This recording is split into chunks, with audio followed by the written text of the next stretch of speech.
Joining us now is Republican Senator Lindsey Graham, also in Munich. Good morning, Senator. You heard what Secretary Blinken said about the war, and particularly those weapons. I know you want to get over there. Your reaction?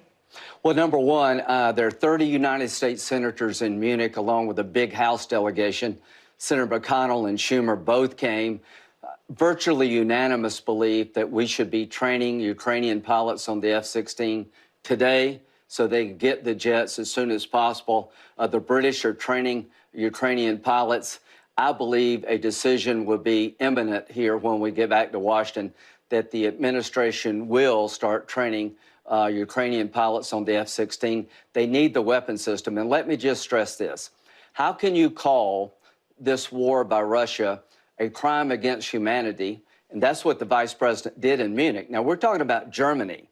We're talking about the vice president of the United States declaring that Russia is involved in crimes against humanity in Germany, of all places, you know, echoes of World War II.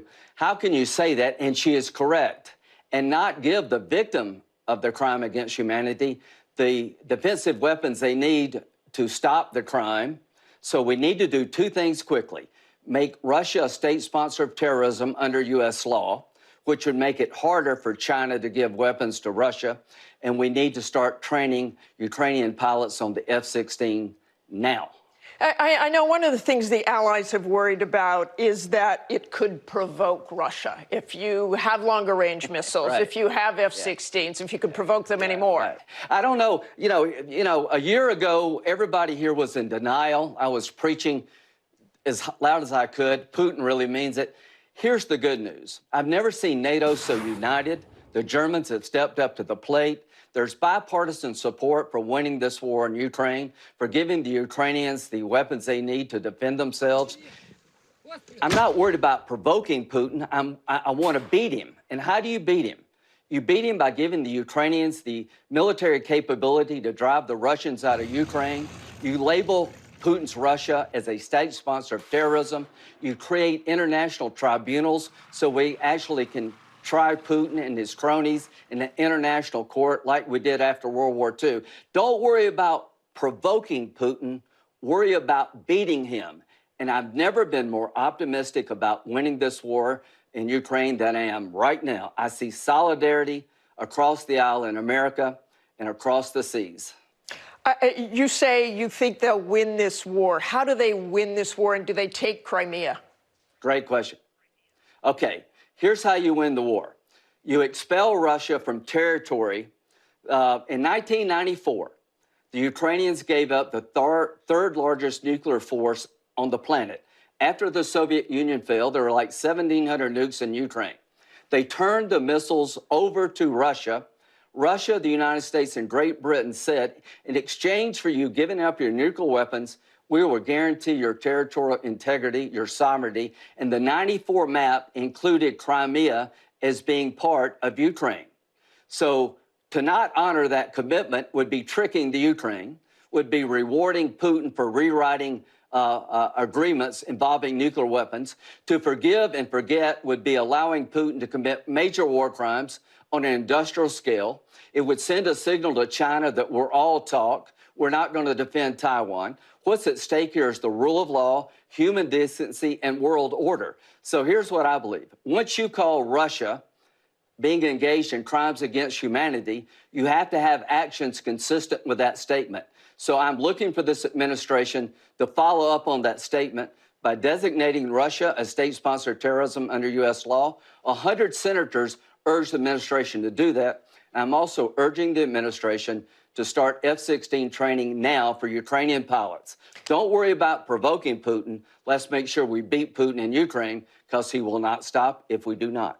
And Senator Graham, I want to turn to China. The U.S. says it does not have a spy balloon program. But given what has happened, are you worried that China has surpassed the U.S. in this so-called near space?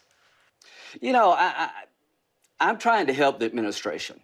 Listen, I like Tony Blinken, and the response about the balloon was slow, but the Chinese are lying. It's not a weather balloon, it's a spy balloon.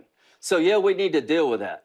But what Secretary Blinken said is big news to me. He believes that the Chinese are on the verge of providing lethal weapons to Putin. Now, if that happens, the world needs to come down hard on China.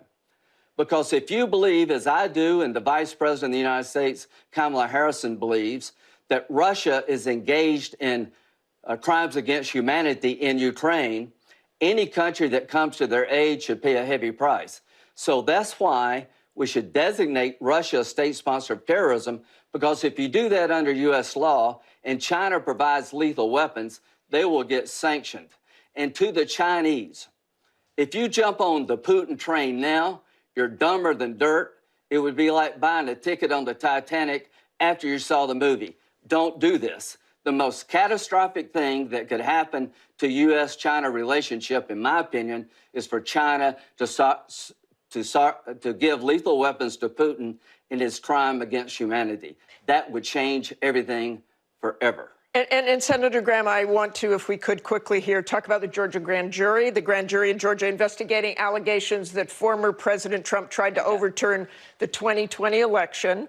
The grand jury released this statement. We find by a unanimous vote that no widespread fraud took place in the Georgia 2020 presidential election that could result in overturning that election. You appeared before that grand jury in November and were asked about a call that Georgia's Secretary of State said you made to him after the 2020 election. First, do you accept the grand jury conclusion? And do you have any regrets about calling the Secretary of State? And any concerns about perjury?